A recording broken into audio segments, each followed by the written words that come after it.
They bought too much house. They bought too much of car one. They bought too much of car two. And they did this all in 80,000.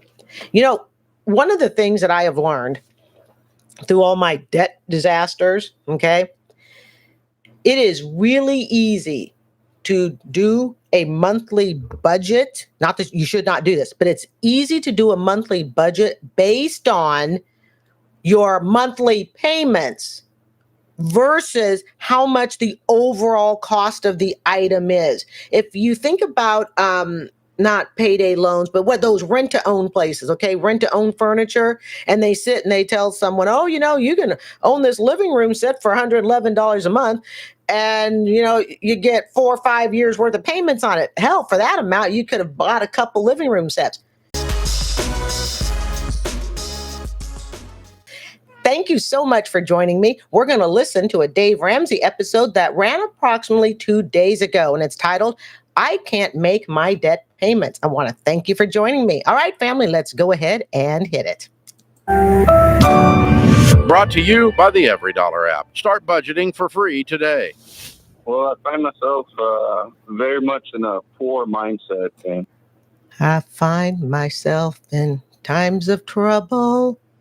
Mother Mary comes to me, speaking words of debt freedom. Let it be. Sorry, I had to do that. I was listening to your conversations earlier, right? And buying vehicles, finding out what the down payment was versus the monthly payment. 34 years old today, I find myself in about $50,000 worth of debt. Woo, woo. 34 years old, $50,000 worth of debt. Too early to pour tea. Salary, making about $88,000 a year. Have a home, purchased it about 4 years ago, so it's gone up significantly, or good enough, I think. You ain't good enough if you're calling the Dave Ramsey Show saying you are 34 years old, $50,000 in debt. You bought a house 4 years ago. You say it has equity in it, but the problem is the same thing that everybody else is facing, myself included. We can't move anywhere because anywhere we move, yeah, our equity has gone up, but we paying for everybody else's equity too. So we have to basically agree to buy a house that's overpriced. Hey, I'm just saying. You know, on one hand, he says, oh, everything's great. On the other hand, he sounds kind of depressed. I'm sorry, he's depressed. Jamie writes, yep, that's what I heard. He sounds depressed. Yes, he does. Angie, equity is the basically what you owe on the house and what the house could be worth. If the house is worth more than what you actually owe on it, you have equity.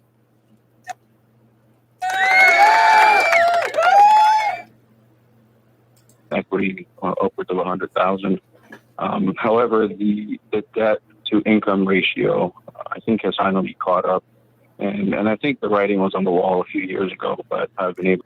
So if the writing was on a wall a few years ago, well, what happened a few years ago? They bought a house. Probably bought a house that was too big.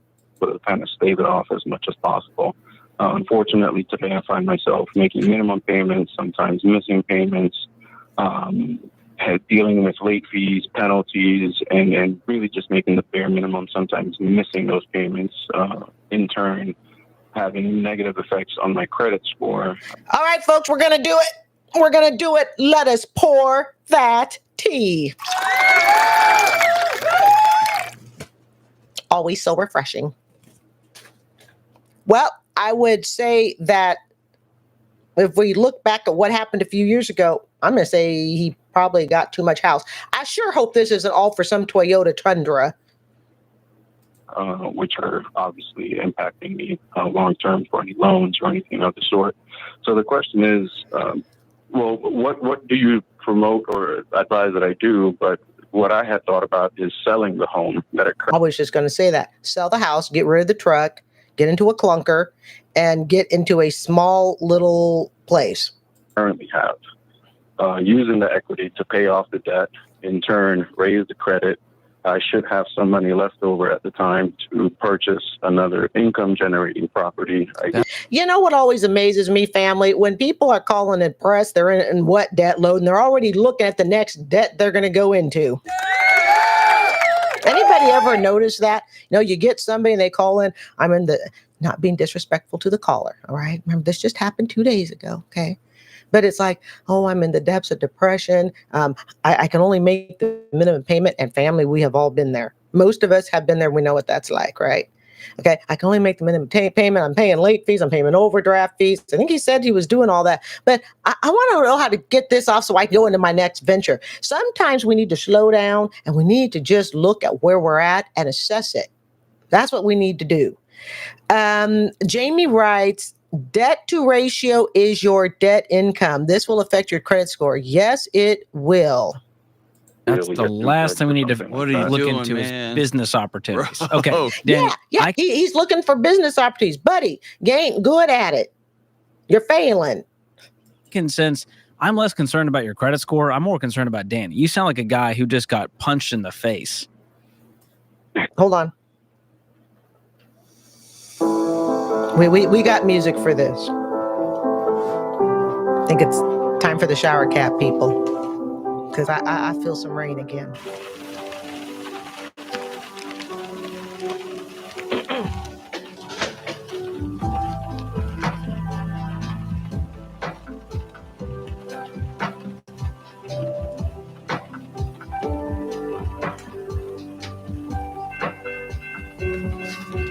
Yeah.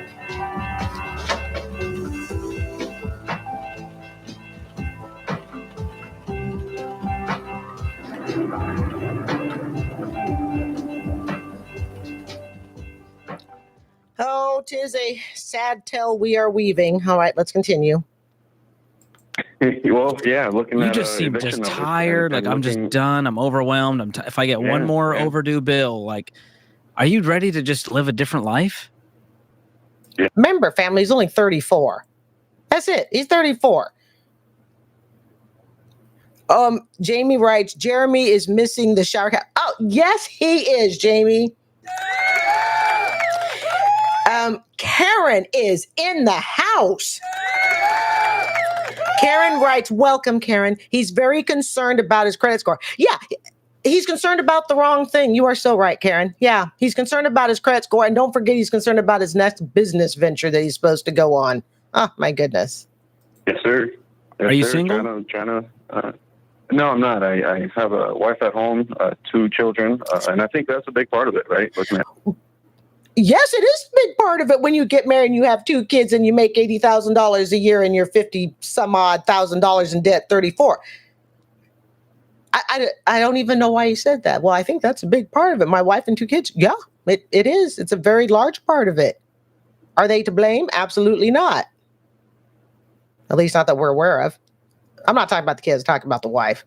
At 30 years down the road, what life am I able How does she to feel? provide them and them? Is she as exhausted as you? Yeah.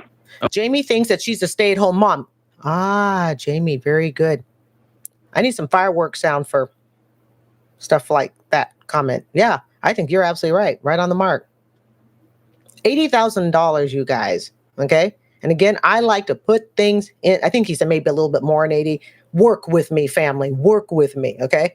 So he might have said 884. But to give people perspective, especially people who may be new, all right, I grossed $70,000 in 2023. I grossed 70.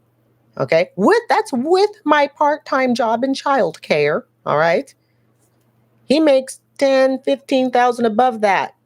I have no children. Okay. Have no spouse. Have a significant, but I have no spouse. Okay. If you put that type of debt on me, I'd be sunk. Let's see. Angie says, I want 80K. Someday, Angie, you will have 80K. And the good news is when you do, you can take me out to lunch. Okay. What do you do for a living? Turn it around. What's that now? What's your job? What do you do for a living? Make I'm an 88,000. EHS manager, environmental health and safety manager. Environmental health safety manager makes 88,000. So he makes 18,000 more than me, but he's way, way in debt. Thanks, Angie. Angie says she will take me out to lunch when she makes 80K. Legally, Angie, legally. Just teasing you. Okay. What kind of debt is the 50? Break it down. Come again? What kind of debt? It's 2 vehicles. about 15,000 each. Some of it is investments that I made in the property, perimeter fence, water softener unit. Ah, man, a water softener unit. You crying over a water softener unit? People, is water softener worth it? Now, here's the sad part. If I didn't live in a condo and I could have a water softener unit, I probably would. If I had like a garage to put it in, because man, the water here in Tampa sucks. I'm just saying, it sucks. Some credit cards, that's minimal. I think that's like $2,500, $3,000. But the bulk of it's the vehicles, the property improvements. And this is for your primary home? You did these improvements? Yes, sir. Okay. When you have to charge your improvements, you can't afford the improvements. All right. Everything I did in this little condo, yes, thank you to my blessed mother, my late mother. Okay. But I limited it to the money that I had. Okay. I didn't have enough improvements to take and put gold lining on the walls and all of that stuff and frame all the windows. Okay. I had enough to do, ceiling, some, crown molding, some flooring, of course, the walls. I mean, it was a wonderful 840 square foot, 15 grand for 840 square feet is a heck of a remodel. But I mean, was enough to also do the kitchen? No. Okay. So, but I made sure I stayed. And, and at times, I've thought about, I'd really like to, spend 15 grand, get the kitchen done. But let me tell you something. I'm so glad I didn't do it, because it would not allow me to have bought Crimson. Crimson is my little Toyota Corolla hybrid. Why is Crimson named Crimson? Because Crimson is sort of a deep red with pearl in it. Okay. So that's why I call it Crimson. Okay. So Crimson was purchased. If I had put, let's say 15 grand on a credit card to remodel a teeny tiny little kitchen cabinets, I would have had money to have also had Crimson. And then I'd been going, oh man, I owe $15,000 on some stinking kitchen cabinets when I could have had a car. And an even more, and that would be me being responsible. Me being irresponsible would go, oh man, I just spent $15,000 on kitchen cabinets that I put on a card. And now I'm going to go purchase a car for $26,000. I'm going to put that sucker on credit too. By the way, just for the record, the car is down to $14,000. I think it's going to take 8 payments, but that's cool. I had to get some equipment, for my YouTube channel so I can practice this summer. Yes, sir. Yes, sir. Yeah, dude, stop calling those like property investments. You wanted a water softener on your house. Like, they call it property investments, John, because that's a way of making themselves as the owner feel better about spending money on things they didn't really, that they couldn't afford. So what we'll say is we will fool ourselves using lingo that makes us feel better. Instead of saying, hey, I really wanted a water softener because it's bougie to have one. Okay. That's easier to say than, so therefore I was making an investment. That's easier to say than, look, you know what? I just wanted this, item because I thought it'd be real cool and all the neighbors have it. And I wanted one and my sister-in-law has it. We just thought it was cool, because that sounds very responsible. And one of the things, family, if you're going to reach debt freedom, you got to know when to hold them, know when to fold them. Okay, forget that. But the thing is you really do have to know the difference between, are you really making an improvement to the property that is giving it great value that could not wait, or are you really just buying something that you liked? When I got my condo, there were 2 cracked windows. That to me was not an option as to whether I was going to wait and replace 2 cracked windows in Hurricane Alley. Okay. I replaced those 2 windows. New kitchen cabinets, which I would love to have. Okay. That is total luxury. And here's the kicker. I don't even want to replace those kitchen cabinets because this place will sell without it. Not without cabinets, but it will sell without me having to upgrade the cabinets. So on all honesty, I'm really not keen on replacing the kitchen cabinets. Not in case one of them falls off. Then I'll take selfies if it does. I hope it doesn't. Jamie writes, I named my Toyota Tinkerbell. Congrats on your progress. Yes, Tinkerbell is Jamie's car. Angie writes, I heard a lot about your car in 5th period. Oh, you better not let me know you're a student. Because if I think you're a student, but Angie, you've been so polite so far, I'm not going to kick you off. Thank you, Angie. Let's see. But I don't know who you are. I mean, I may know you, but you'd have to tell me who you are. Okay. Jamie writes, thank you, Miss Angie. I was named after my father, Jamie, so I spelled with a Y. But I have to admit, Angie, if you are a former student, which you probably are, you are very polite, and I appreciate that politeness. That means I taught you well. Just call it what it is, because it allows you to Band-Aid or duct tape over, like, you wouldn't normally spend that money, or maybe you would, but just call it what it is, dude. I wanted a nice fence, and I built a nice fence. Isn't that what I just said? Yes, round of applause. Round of applause. I wanted a water softener, got a water softener. I wanted to upgrade the flooring. I did that. Let's don't wrap it up into like, the ROI. Yeah. Okay, so what are the cars worth? What's ROI? I don't know what ROI means. It's the thing about ROI. I have no idea what that means. Hey, I don't claim to know everything, family. If anyone knows what ROI means, by all means, feel free to put it in the chat.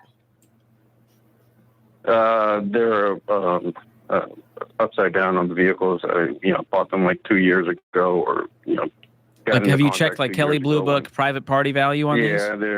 Yeah, I think it's about 16, 18, and they're valued like 10, 8, something like that. Gee, so he's upside down, so he owes more than what the cars are worth. Of course he owes more than what the cars are worth. Nobody calls into the Ramsey show and says, hey, you know what? My Saturday's just kicking it, okay? Because my cars aren't upside down, yada, yada. Oh, family. Okay, you said you had 15 on each. You're saying there's 16 to 18 on each? Oh, ROI is return on investment. Thank you, Miss Karen. Something like that. I'll be honest, I don't know the exact numbers, but it's between that 15 to 18 range. And I say that because there's late fees that have compounded on there. So if it Ooh, family, this guy's paying late fees everywhere. They bought too much house. They bought too much of car one. They bought too much of car two, and they did this all in 80,000. One of the things that I have learned through all my debt disasters, okay, it is really easy to do a monthly budget. Not that you should not do this, but it's easy to do a monthly budget based on your monthly payments versus how much the overall cost of the item is. If you think about not payday loans, but what those rent-to-own places, okay, rent-to-own furniture, and they sit and they tell someone, oh, you can own this living room set for $111 a month, and you get 4 or 5 years worth of payments on it. Hell, for that amount, you could have bought a couple living room sets. Now I know this sounds kind of what is it? Nitpicky, but I'm going to nitpick on it anyways, okay? I have an acquaintance who never watches this channel, and this acquaintance is thinking of buying not thinking of, the person already, I believe, has, okay? Has purchased a home office water cooler thing, a water dispenser, okay? That holds the great big 5 and or 2-3 gallon bottles of water, but these office water coolers, okay? This person's renting one.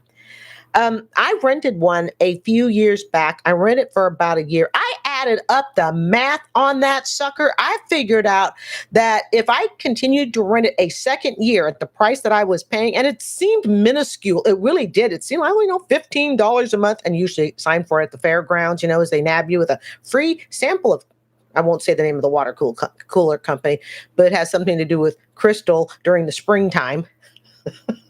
Okay. And it sounded really cheap. Okay. So great. I can get this little thing for $15 a month. They'll shoot me a bottle of water, a great big jug, which will last me for forever. Okay. And I can do all this for $20 a month. And that is way cheaper than going out and buying bottles of water. Until I actually started doing the math. Family, I figured out that I would be paying for this water cooler, or this is called water dispenser. I would be paying multiple times over for this water dispenser when I hopped online, looked at, and when I can get me a freaking water dispenser at Lowe's for $175, and I can own the sucker. So this is where I think when people start getting into financial difficulty, it's because they budget themselves off of minimum payments instead of really looking at the whole picture and going, what do I owe in full? There's a thing on Dave Ramsey, and I've seen it, because I watch a lot of his shows, clearly, okay? And it's something, he had a thumbnail, was titled something like, poor people ask something like how much per month, and rich people ask how much. And that's really true. And one of the things that it's helped me, I believe, to achieve debt freedom, or at least a much clearer debt, okay, is I started looking at what is the total cost going to be, because it's going to be based on the total cost, whether or not I can get myself out of debt. And it doesn't matter if we're talking a car, furniture, a house, the tuba you want to, rent for your kids for summer school. It doesn't matter. You have to look at the total cost to find out if renting is actually good. And I'm telling you, family, one of the things that I believe is one of the biggest ripoffs is to rent a freaking water cooler. Even if you take the cost of the water, all right, let's just take the cost of the water and say that's a wash, because you're going to buy water no matter what, whether you buy it from a company and have them drop it off, or you're going to go to the store, get bottles. Let's just make the water is a cost no matter what. So let's just shove that aside. Look at the freaking cooler. Why would you keep paying a company $20 a month when in less than a year you could have paid off, or a year and a half, you could have paid off the entire cooler and owned it? So it's just something to think about, okay? Jamie writes, let's see. Yes, Parlor says wants versus needs. Absolutely, Parlor. Jamie writes, you are right, Parlor. And Jamie also writes, they're looking at their wants versus needs. That is absolutely correct. Karen says they bought too much of everything. Yeah, they did. Everything appears to have been bought. And remember, family, he said this happened a few years back. So this all happened probably, and we can't say it's all the guy's fault. This is Danny in Orlando, Florida, about an hour and a half from me. I'm willing to bet, okay, if Jamie's right, I think it was Jamie who said it. Sorry, guys, if I've got the wrong person, I apologize. I think Jamie's the one who said that she's probably a stay-at-home mom. If she is, and I'm beginning to think that you're right, because normally I would think to get out of debt, he wouldn't be this depressed if there were two people working. You cannot be a stay-home mom when you are in this much debt. Some people would say being a stay-at-home mom is a luxury. Now, I think if you have a special needs child, I don't think that's a luxury. I think that's a necessity. But we put those cases to the side. We're just looking at the average, everyday, healthy kids, healthy parents, yada, yada. Okay. You know what I'm talking about. All right. Staying at home is a luxury. This is a luxury they cannot afford. They cannot afford it. And I'm willing to bet you what happened was they got stars in their eyes for the house and said, ooh, this is the dream house. Okay. And then it came the 2 cars. Just saying. All right. Yeah, Jamie, yes, for a water cooler. Approximate rental is $15 to $20 a month for a water cooler. So in 10 months, you will have forked out $200. You can buy a water cooler at Lowe's. I kid you not. Either Lowe's or Home Depot for about $175. Put on some sales tax, you're running about $200.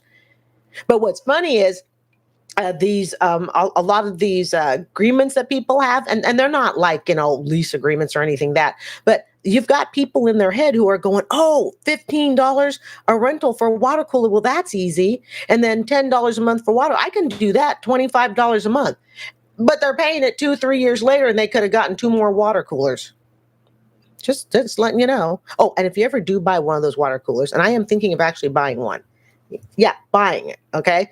Not renting it. If you ever do get one of those stand-up office water coolers, my suggestion, because I actually love them, and I am considering getting me one, believe it or not.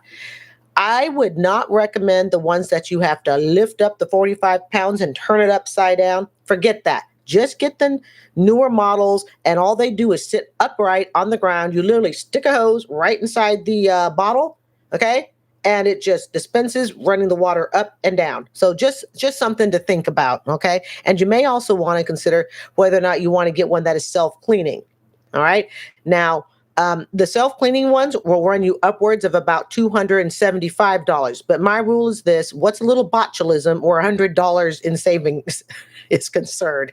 So you'll pay about extra $100 to get a self-cleaning water cooler. Self-cleaning is not cheap. Otherwise, it's recommended that you put vinegar and stuff inside these freaking water coolers. And I will never do that after doing it to a little ice bin once. Once you dump vinegar in there, you can't get that smell out. So don't do it. The more you ever want to know about water coolers. Okay. Oh, Karen, you are absolutely right. We've become a minimum payment culture.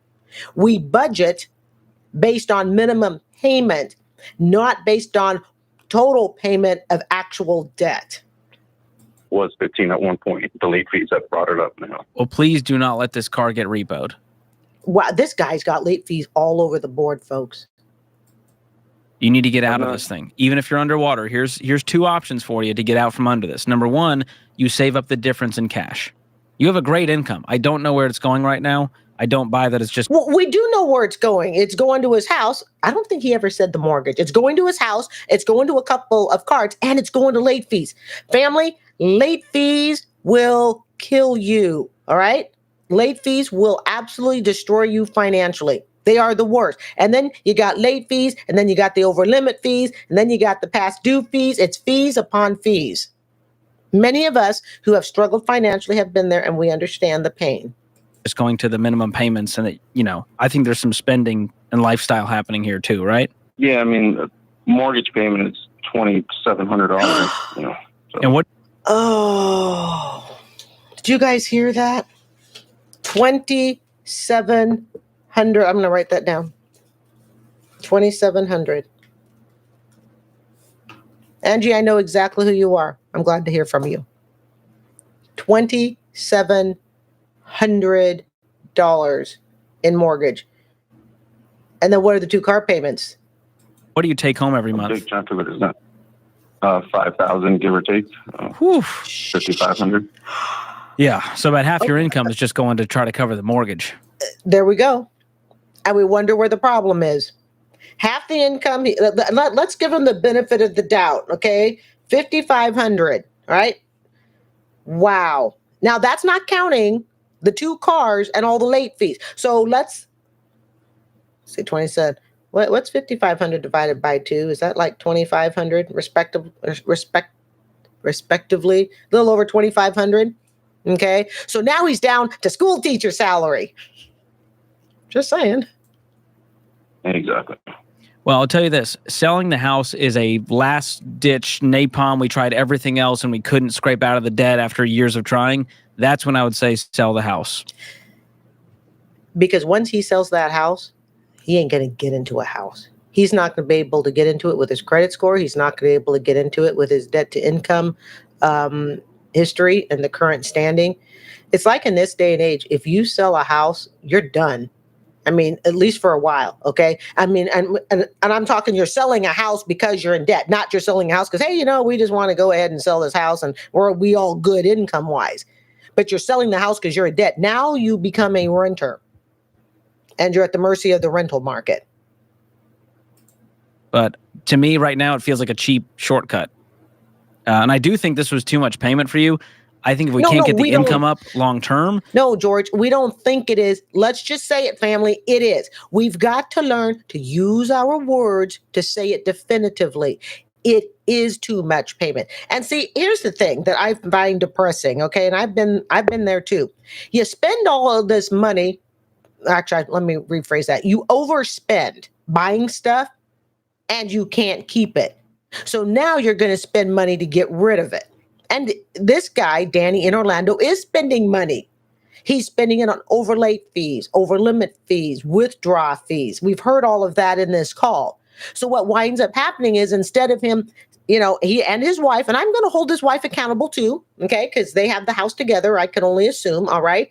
They bought so much house, 50% of your income darn near just for the mortgage payment, that's obscene. So what winds up happening is you wind up spending all this money for something you can't afford to keep. I could win. Somebody could call me up and go, Carrie, you've just won the Toyota Tundra. Or no, it's the Tahoe. That's the big deal. That's the one on the TikTok thing that I did. You just won a Tahoe. I think it's a Chevy Tahoe. Okay. I couldn't afford to keep it. See, what we have to do, families, you have to ask yourself, can you afford to maintain and keep what you have purchased? It's not enough to even say, hey, I make $5,500. I can afford $2,700 a month. Can you afford to maintain it? Can you afford to keep it? Because if you can't afford to do that, then you've already sunk and you've already lost at the poker table before you even sat down. Jamie writes, the housing and employment market is difficult. Yes, I absolutely agree. And I watch a lot of news because, I'm kind of a news junkie, okay? Every analyst that I've seen pretty much so far on TV, they don't see this changing anytime soon. Not to say that it's not going to change. Someday it will change. It's just, I don't think it's going to change anytime soon. I don't think it's going to be as rapid of a change. And there are even analysts that predict this will be worse than 2007, 2008 crash. Hey, I'm just telling you what it is. Wait, where's your TikTok? No, don't worry about my TikTok. If you want to find it, you can find it under my name or Consumer Debt Chit-Chat. Then selling the house is a good idea just because it's too much of your world. But don't do it as a temporary shortcut. I find myself. Yeah, and then that's where I find myself, right? Most of my income is going to the to the property, to the house. Do you have any money in savings? Here's the thing. Oh, and by the way, my TikTok, guys, I don't really play on TikTok. So everything that you see on YouTube, it just gets clipped over to TikTok. So seriously, I don't really care for TikTok too much, so I won't even bother. Okay, here's the thing. He says everything is going to his house, but family, he knew this before he bought the house. See, guys, we are given access to the numbers. We know what we make. We know what the mortgage is going to be. We also have to be prepared that the mortgage can go up based on taxes. But what happened is, and I'm telling you, this guy and his wife fell into it. They fell into, I swear, this is our dream house. This is our dream house. And we're just going to live with the repercussions. I bought so far ridiculously underneath my means. I could have purchased a house. All right. I didn't want to, but I could have purchased a house. I just didn't want to.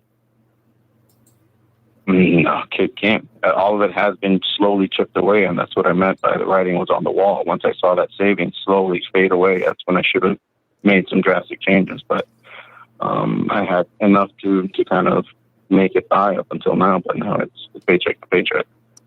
What about wife needs to go to work? Your lifestyle stuff? Do y'all go out to eat a lot? Not anymore. Okay. He's probably just scraping at this point. I think he's just scraping. Let's see here. I tell you, we did have a lifestyle where, comfortable. We would go out and no. Okay, let's let him finish. Hold on. Everything was paid, tip top. Credit score was in the 700s. This all really turned downhill within the past 4 years. Right. And what happened in the past 4 years? You bought too much house. You got too much car. That's what happened. See, here's what happens, family. We're doing great. The budget is in line. Everything is in check. And how do we screw it up? We go, wow, things are going so great. Let's add more on top of it. And then we just keep dumping more and more bills on top of ourselves. And pretty soon we're buried under it. Instead of saying, hey, wifey, because it's his wife's fault too. We can't blame this on poor Danny in Orlando, okay? Not all of it, all right? When things are going great, you've heard me say this before. Matter of fact, I think I said it just a few videos ago, okay? People who are really wanting to be debt-free and in control of their money, when things are going great, we shore up. We tighten down the hatches. We go through, we inspect our budget. We look at where can we tighten things up? Can we build up a savings account? Can we take a little extra money, keep the car we have and pay it off? All right. Where can we tighten things up?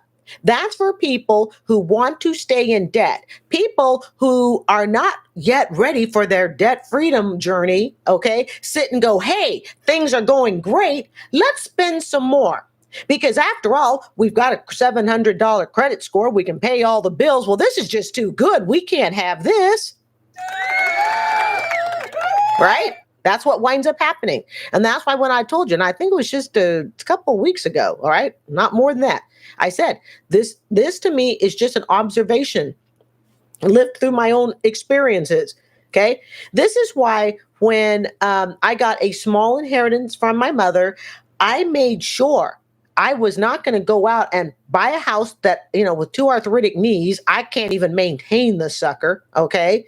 I don't have the technical and gardening knowledge. Okay. I don't do bugs at all. So I'm not a good homeowner. All right. But when I got a little extra money, when I got the money from the stimulus check that we all got, how many people went out, took that stimulus check and blew it? They did exactly what this caller did. And I'm not shaming or upset with the caller. It's not my money. It's not my budget, but it is our experience to learn from. Okay. But this guy did exactly what people do that have not yet learned that do not yet have financial intelligence.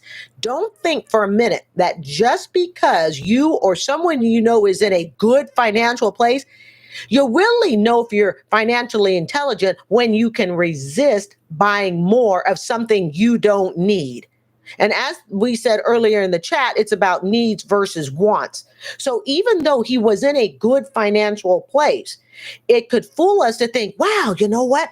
He's really financially intelligent. That's the guy I'd like to marry. And then you realize, oh crap, no, he's not.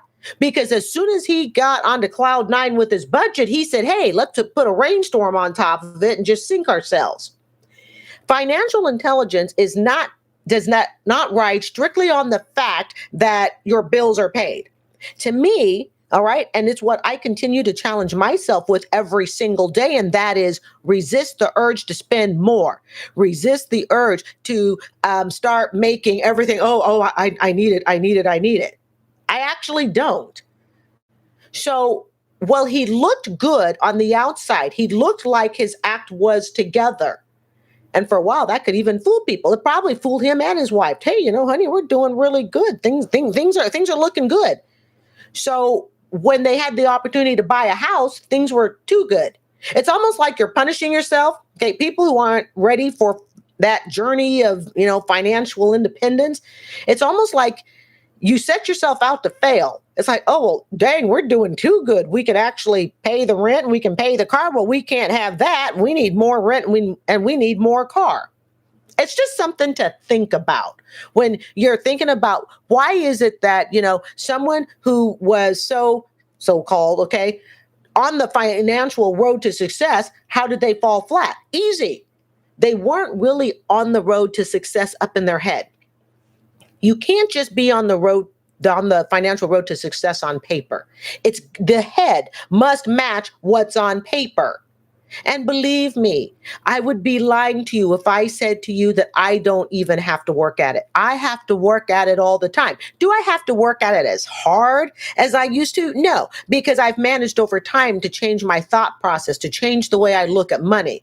But yeah, I do have to fight it. Every time I walk into Best Buy, I want something that's $200-$300, right? And I have to put a stop to it. Okay. That's when I knew I was finally maturing financially, when I could get the mind to override my emotions. Okay. My emotions want more of this, but my mind goes, no, that's enough. We're done. He wasn't there yet. So he and his wife were fooled into thinking that all was well. All was not well. All was just a smoke screen. But when they were actually faced with the challenge, how much house can we buy? Then what he said, $2,700 mortgage. Nobody stepped up to the plate and said, oh, you know what? I take home $5,500 a year. I'm convinced. I think it was Jamie who said it. I'm convinced with you. The wife does not work. Nobody said between the wife and the husband, honey, we are looking at a mortgage that is half of our take-home pay. Now, I want to be a stay-at-home wife. You want me as a stay-at-home wife so we can take care of the kids. I understand that. We also know that statistically, we should not be paying more than 25 to 30% of our money on housing. And I believe that means all of housing, property taxes, mortgage, insurance, yada, yada. Nobody did that. So while they looked financially intelligent on paper, they fooled themselves, because when it actually came, to butt heads with reality, they succumbed to it. Don't mean to lecture on that, but it's just something that over time I've come to learn that, I can tell you that, hey, I'm in a good financial place, but I can screw it up in just a matter of a quick signature. We have to recognize the difference. And it's that difference that really determines, are we financially intelligent, or are we just using a smoke screen? And quite pinpointed. And obviously, it's my fault. I think too much debt all at once. Okay. What are the... Jamie writes, how are they able to pay for food, electric, gas, and clothes for the kids? Well, I don't think they are doing it very successfully. First of all, Jamie, I don't imagine they're buying clothes for the kids unless they absolutely have to, because if you get right down to it, and don't forget the 2 cars, folks. So you're talking half of this 5,500, and he said 5,500 was the high end. Half of it, crap, they're probably putting 75% between the 2 cars, the mortgage, and then we've got all the credit cards, and it's a mess. It's an absolute mess.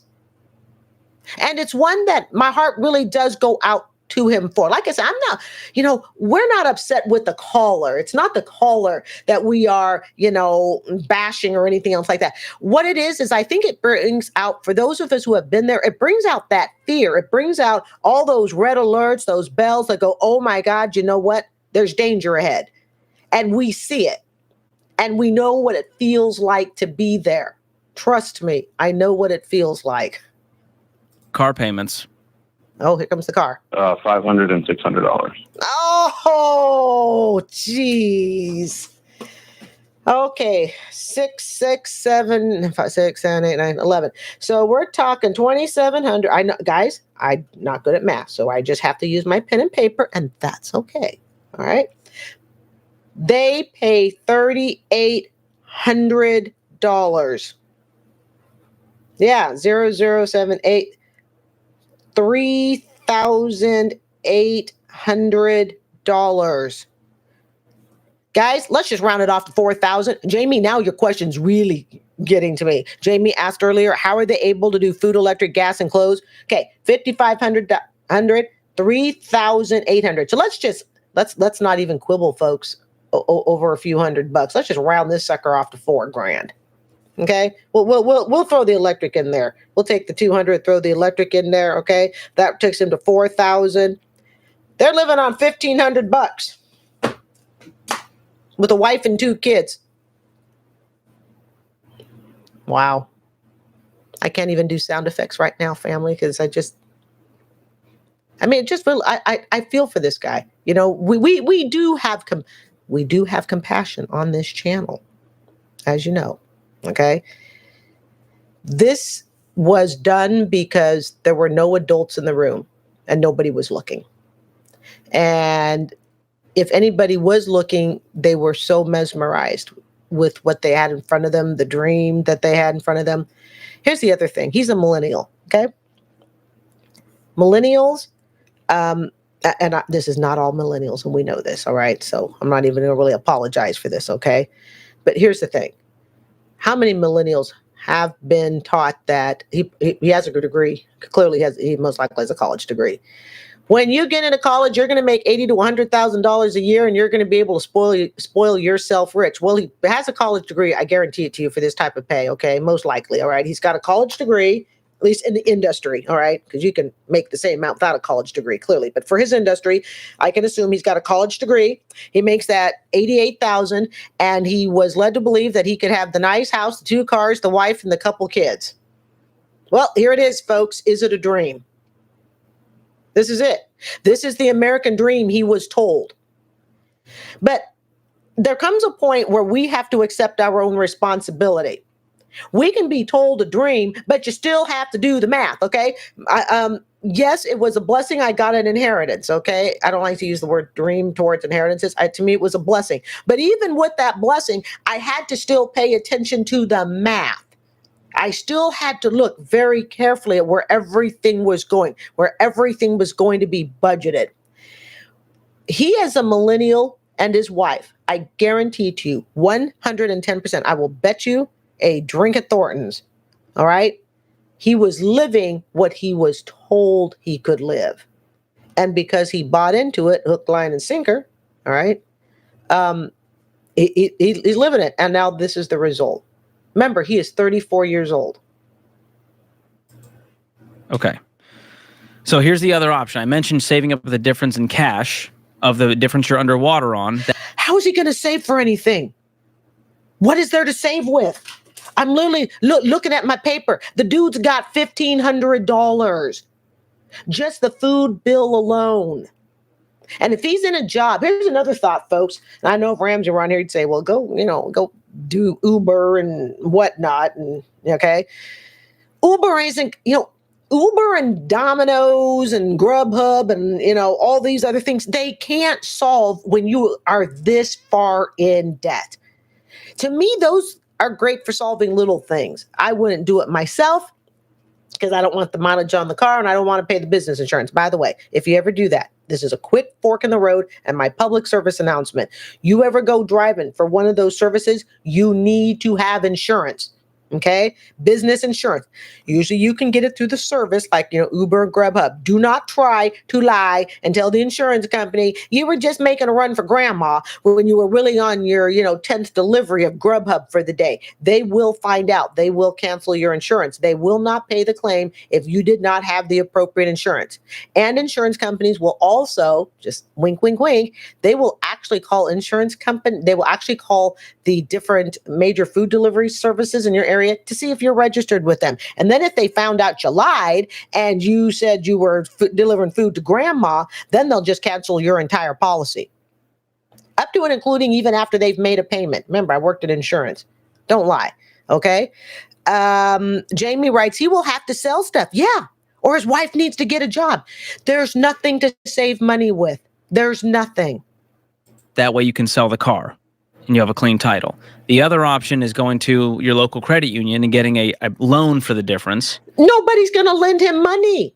Nobody is going to lend a guy who makes $88,000 a year this far sunk in the hole when they go to look at the budget. There's one thing that I've learned, okay? And I learned this especially through my first bankruptcy. My first bankruptcy is kind of like taught me everything I ever needed to know about, bankruptcies and money, okay? Now then, here's what you learn. When there is no way to make the money, there's simply no way to make the money. When somebody comes to you and says, oh, you know what? If you could just loan me $1,000 to get through this incident, okay? If you could just loan me $1,000, I'm talking loan, okay? If they don't have $1,000 coming in to pay you back, okay? If they don't have that, you don't lend it. So going even to a credit union, and I'm sure they're saying credit union because everybody's nicer than Bank of America, okay? So I'm sure they're saying credit union because a credit union tends to be the most giving, but credit unions aren't stupid either. If there is no way for Danny has no income coming in. Jamie, you're right. His wife needs to work. She needs to do something. I don't care if she's making macrame beads at home and selling them.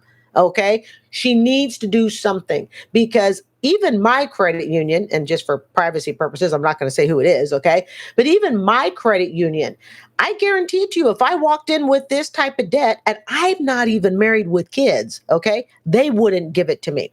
And the big part for this guy, Danny, the caller, is because I'm going to estimate at this point, we've got about 75% going to cars and houses. And remember, family, this was just 2 days ago. All live streams are current. And so that way, instead of being $18,000 in debt, you're in debt for the difference. And at least that gets you out of the car, frees up a payment. Can you guys live on one car for now? Or do you need two? We essentially are. One of the vehicles, it's not even registered because I can't afford that. Oh, one of the vehicles isn't even registered because they can't afford it. And he's probably driving it. No, not probably. He's driving it. Okay, let's take a look here. Parlor says, ouch. Yeah, this is a big ouch. Karen says, he's in a very tough spot. I wish them luck. He seems very stressed. Oh, Karen, you are so right. Okay. Jamie says, wow. Like I said, folks, Remember, he said everything was fine until 4 years ago. And what happened 4 years ago? They bought the house. And the house just like a big old shark came and ate up everything. A credit union's not going to give them a dime. Oh, by the way, he's going to make his problem worse. That's Alexa. We're used to Alexa. The driving without the insurance, family, this is how we make bad problems worse. Now we can't register the car because they don't have the money. Look at the math, family. Look at the math. There is no money. If I put in electric, just like I was saying, if I put in electric, I'm looking at my pad. Okay, $4,000 is basically gone between the two cars. Not basically, it is. $4,000 is gone between the two cars, the mortgage, and we'll say he paid a $200 a month electric bill. Okay, that's gone. This gives him $1,500 so long as he takes home $5,500. He said he makes as low as $1,000. So this gives him $1,000. There is no money. I don't see at this point, honestly, unless the wife goes to work and they go gazelle intensity, I don't see how they can do this without selling the house. But here's the sad part. Okay, here's the sad part. Look at what rent is. So in Orlando, an hour and a half, respectively, okay, away from, I have a hard time saying that word, so just forgive me, okay? And it's about an hour and a half from me. The rent in Orlando is brutal. So what's going to cost a family of 4 to rent a 3-bedroom place in Orlando? At least what they're paying in rent right now. If he can hold on to the house, he should. Because even though he says it has equity, they're just going to wind up paying in rent, family, what they're paying in mortgage. That's all that's going to wind up happening. And they could take the equity, so to speak, and pay off these debts, I guess. But because they clearly have not learned business sense, I think they're going to use their credit cards and get right back up and do it. Now they get to do it as renters. Jamie writes, do they have pets? I don't know if they have pets. Oh, Karen wrote, I bet you his wife has no clue what's going on. Oh, dear. And Jamie writes, good point, Karen. Oh, Karen. Wow. You know, this is called, he could be trying to float all of this. Karen, you know what? I'm going to have to hand that comment to you. I think that's the comment of the night. That may be part of what the stressor is. And because if you think about it, he's never mentioned his wife other than he's got a wife, couple of kids. It's not, oh, I sat down, discussed this with my wife, and, you know, she does or does not agree. Oh, I couldn't keep something like this a secret. This is the type of stress that'll put you in the hospital. Well, can you work overtime, side hustles? How many people making $88,000 a year? How many hours a week do you think he already has to work in a job that requires that amount of pay? You know, most likely he's having to work already more than 40. When you start hitting those jobs that start rounding the corner of 100 grand, you can't tell me that you're just working 40 hours a week. This isn't like telling someone who makes 30, 40, or even 50, 60, okay, to go get a second job. You're basically telling someone who makes near 90K a year, you know, 12K shy from 6 figures to go get a second job. There comes a point when a second job really isn't possible for that one same person to do. They're going to need someone else. From Home with Love writes, I'm not a fan. I'm not a fan of secrets. Tell me everything. Yeah. And remember the other night, family, when they were talking about, John was saying, you know, I don't remember what the story was. Okay. But it was just the other night. And John was saying, when you have some bad news, you know, tell your wife to, you know, meet her at a restaurant or something and wait 30 minutes. Oh, hell, you better not make me wait 30 minutes. You're just going to pick up the phone. You're going to say, honey, we're probably going to get foreclosed on because we flat broke. Okay. Don't sit there and tell me, let me meet you at a restaurant. We'll talk about this in 30 minutes.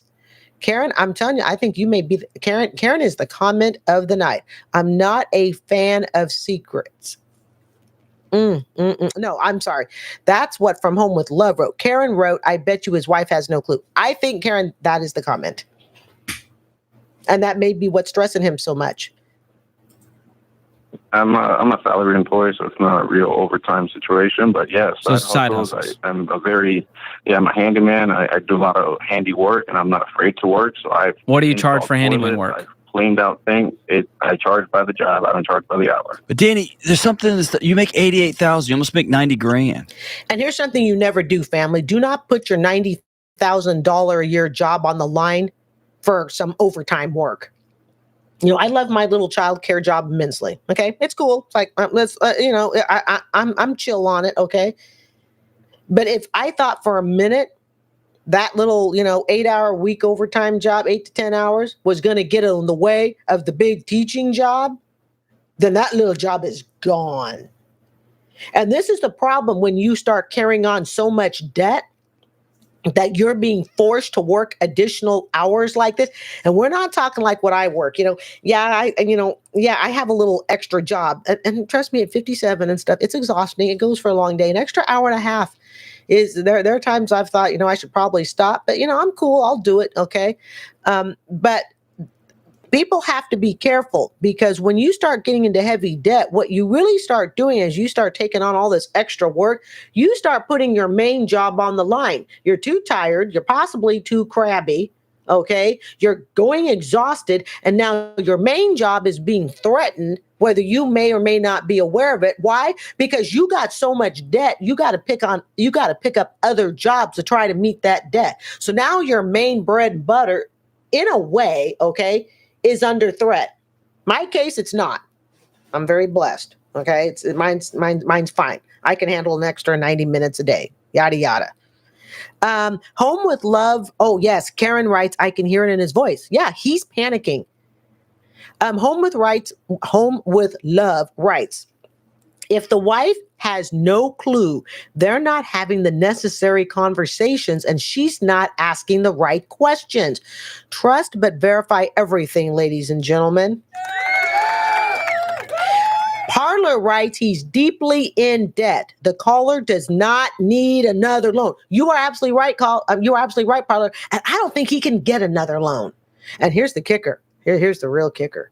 If the wife doesn't know, okay, and I'm beginning to think that, Karen's correct about this. If the wife doesn't know and he goes to try to get another loan because he's married, chances are they're going to require both of them to sign the loan. Remember, we talked about many times on this family channel, you can really, really be messed up by the financial secrets in your relationship. I'm along with the rest of you guys in the chat. Just give it to me. If we're going broke, I need to know before. This guy, I believe, and again, he's a millennial. I am not blaming all millennials, okay? Fact is, he's a millennial, and he was living the dream that he saw on Instagram, that he's seen on Facebook. Everybody's flashing their fancy stuff. This is why I long stopped being jealous when I go buy big houses and I think, okay, well, what's going on behind those four walls? Okay, debt. Home with Love writes, keep the side job, Carrie. Yes, I am. Oh, my little 8-hour week, it's 8 to 10 hours. For the money and service, we need quality school child care providers. Oh, thank you so much. Okay, I really appreciate that. Yeah, I literally go from my classroom to the cafeteria. So I take care of the same kids sometimes that I teach in school. And I like it, I got a good relationship with my school. I'm starting my 19th year at that school this fall. It's the only school I've ever taught at. I can't believe it. Okay, let's see here. Where are we at? All right, continuing on. Yes, sir. I don't understand. Help me with this. I don't understand. Are where you this investing? all goes. Yeah. No, you're probably taking a pension, right? A little bit here and there, but nothing that's steady enough for me to say, yep, this is my investment plan, right? They're trying to figure out where Danny in Orlando, they're trying to figure out where his $88,000 is going. He's told us where it's going. It's all going to the cars, the house, and don't forget, family, all the late fees, all the over limit fees, hundreds of dollars is going there. All right. Not $20, $30 a month. I'm thinking more of $150 a month, if not more. They don't have car registration because they can't afford it, but I guarantee you they're driving that car. And if that car gets stopped by the police, by the popo, there's more problems. This is how we make this is how we make bad problems even worse. When you think the debt can't get worse, oh, you can add to it. Trust me. You need to point dabble here all and the there. guns at the debt, which means no investing, no eating out. Every extra penny we can scrounge up is going toward our smallest balance debt. We're going to knock that out. Which is the smallest debt? Credit card? Yeah. Okay, so we knock that The out. problem is, here's the thing, and you kind of picked up on my tone of voice. I have a hard time looking at that when I am behind on the HOA, I am behind on the mortgage payments, and now I'm looking at a potential eviction from my home. Oh, family. You know, when we were talking about eviction, okay, I was like, you know, he might have to deal with that. Oh man, Karen, I think you're right. I don't think his wife knows.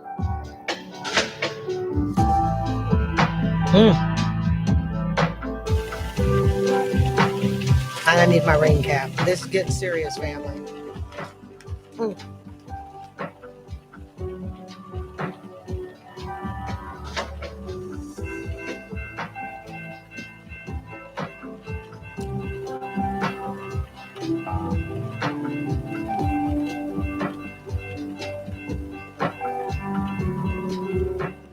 You know, when I was talking earlier about, I need an umbrella. When I was talking earlier about the eviction thing, and I was like, you know, he could try to keep the home. Guys, he's already in eviction. It's already there. This is not mathematically possible. And if Karen is correct, and she has no idea this is going on, I mean, you owe it to your spouse. You owe it to your spouse to tell them the minute a bill is missed, not 10 payments later, or even, you know, no, the minute a bill is not paid and the minute a bill is late, you owe it to your spouse to tell them. I think the one thing at 57, and having listened to so many of these shows and combining it with my own experience, that it's taught me, damn, if your finances aren't so dependent on your spouse being honest financially. I mean, I don't think I did not truly have a concept of that when I was married. Okay. Because I was still struggling financially and all of that. But now at 57, as of July 4th, I get it. It's like, I get it as plain as day. And remember what he said earlier? Everything was fine 4 years ago, just before the 4-year mark. And just before that mark, they bought the house. I don't see based on my experience with bankruptcy, all right, I don't see how he can get out of this. The only path out that I see is wife goes to work, okay? And we're not talking, you know, selling beads on the side. We're talking she goes to work and she starts bringing in, you know, even $1,000 a month would help these guys out. She starts bringing it in and they have to completely turn this around. But the problem, this could be a situation where it's simply too little too late. And this does happen. And if she has no idea about this, then this is also part of the problem. When you don't communicate, you're not both building your minds up to create solutions. Okay? To be a couple and to have a solution to a problem, yet it helps to grow together financially with the problem so you can grow together to have a solution. And I think in some of the calls that we've heard, and you know, we're not being sexist here, but we are talking about the calls we've heard, okay? The wife doesn't know what's going on with the money. The husband's keeping it from her. Well, you can't make a financial solution when only one side of the table knows what's going on, but nobody else knows. So when you're not growing together financially because you're not working together, how can you solve the problem? I don't think you can. And I think the chat's right. he's trying to solve this all himself, and he can't solve it himself. And I honestly, sincerely do not see the numbers working out. I just don't see it. Even if he were to get another job, he says that he's got skills and handyman. He's been doing all this. So if he's been doing all this and it still is not working, there comes a point, family, and it's hard to admit, there comes a point where there are no solutions left. At least no solutions that anyone's going to like. And if the wife is unaware of what is going on, she's not had time to grow, change, adapt to the financial changes necessary, such as she needs to go to work. If you are a stay-at-home mom, and again, I always exclude special needs and medical care. That's a total different ballgame. But we're just talking the everyday stay-at-home mom, okay, with the everyday kid that's totally capable and able to be self-functioning independent, so to speak, okay? If you're going to be a stay-at-home mom and then you have to start going back to work, wouldn't it seem fair to her for the husband to start cluing her in, like, honey, we're starting to get kind of in trouble with our debts. Let's sit down. Let's look at it, because it's only fair to her as a stay-at-home mom to give her some time to be able to change her thoughts, her emotions, okay, her reasonings, because it affects her. Yes, I'm defending stay-at-home mothers here in this case, okay? She is deserving of the time to change. Believe it or not, Danny, the caller here, Danny's had time to change. Danny may not like the way the changes are going because it may very well involve eviction, yada, yada. But Danny has, okay, whether we like it or not, okay, Danny has been given time to adapt. So when an eviction comes, all right, Danny's going to be expecting it. But if the wife hasn't been given time, okay, to adjust to the fact that she may not be a stay-at-home mom anymore, that they may lose their house, she needs to go and she needs to find a job. And it's also denying her by him possibly keeping this secret. Okay, and I'm more convinced than ever. Okay, yeah, I don't think he's told her. All right, because he's never brought her up like we have discussed or she has said.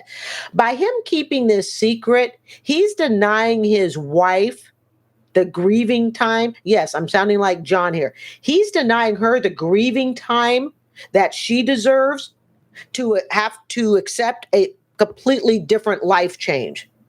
I know it sounds like a therapist there, but it's true. She is the stay-at-home wife, deserves the same amount of time to be able to grieve, to go, you know what? We screwed up when we bought this house. We shouldn't have bought this much car, yada, yada. But instead, he's kind of keeping all that grieving time to himself. Danny is in the grieving stage. I hope this makes sense. I hope it does. Okay. Jamie writes, he is facing a foreclosure. He is scared out of his mind. This is very serious. Yes, it is. I absolutely agree. I've dealt with a foreclosure, okay? From Home with Love writes, I don't tell strangers to divorce. I will just say this is a divorce-worthy situation for me. It's one thing for her to have been on board, but if he lied, you know what? Oh, and Home with Love continues. As a wife, this is from Home with Love. As a wife, I'm not leaving from working in our home to working in the workforce and giving that money to you for mismanaging. I get it. And I can't say I disagree with it. Basically, because we have some people who I know are multitasking here, so I will just basically re-summarize and hopefully I do it correctly. What Home with Love is basically saying is, look, if I have to go back to the workforce because you mismanaged the money, and it's not even that you mismanaged it, but what I think she's saying is because you lied about it, then guess what? I'm not going to remain your wife. So basically, if I have to go back to work because you mismanaged money and you lied, then fine, I'll go back to work, but I'm going to go back to work as a woman divorced from you. Here's the thing I've also come to realize. Damn, I would divorce over lying about money. Because here's the thing, folks, as we get older, all right, and we see how long it takes to, I don't care if it's whether you have a pension, whether you have a 401k, annuity, whatever. These things take years to build. Years. How many years can you really sacrifice to someone who does not have your financial back, who doesn't have your financial best interest in mind? How many years can you afford to sacrifice? Let's say, no, in my case, I can't retire till I'm 67. So let's back me up to a 30-year pension. Okay. That puts me respectively at 38. I can actually retire at 68 with a 30-year pension. Excuse me. But I'm allowed to start collecting Social Security, 62. But the normal age now is 67. All right. So let's say, excuse me. Okay. Let's say this guy, Danny in Orlando, is 34. So let's put him at 34, 35, 36, 37, 38. That is 4 years, family. He got for 4 years, if I'm his wife, to get our shite on board, because it's going to take us 30 years to get a pension or a 401k built up. There's another one called, it's like a 301b or something like that. I can't remember. It's like the government version of a 401k. Okay. This takes years. We don't have 20, 30 years for financial mismanagement. And I think that's what I have come to realize by this age and by the life experiences that I've had. We don't have that. And so when you look at someone who is a young millennial like he is, who's got 10 years? Who's got 10 years for someone at 34 years old to basically be so broke with mismanagement?